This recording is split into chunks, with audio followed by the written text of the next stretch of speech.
Yes, magandang umaga po sa inyo mga boss.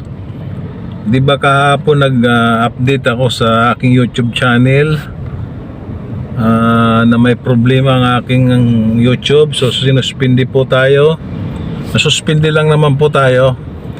Tinignan namin kung bakit tayo nasuspindi. So may problema yung aking AdSense, yung hindi kompleto yung isinabit namin.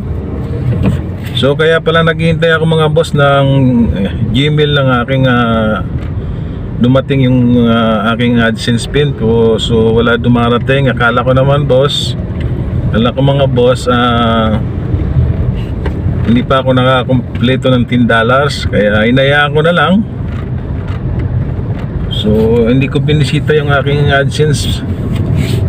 So kapon tinignan namin kung bakit kami nisuspinde. Yun nga pala mga boss, nasa $30 na yung aking naipon. So hindi ko inasikaso yung AdSense pin ko. Kaya yun, nagka-problema ako.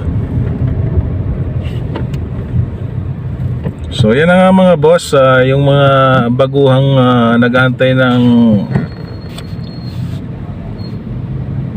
AdSense pin. So kailangan na kumpleto yung may service natin para hindi tayo magka-problema. Katulad sa laging bibisitahin yung income. Ako kasi hindi ko binibisita eh. Nagantay lang ako ng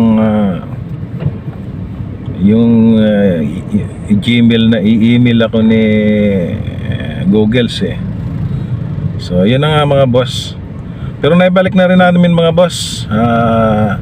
Saglit lang eh, nano namin kagabi, kamus kaninang umaga, tinignan ko na ibalik na yung mga harang ko sa live.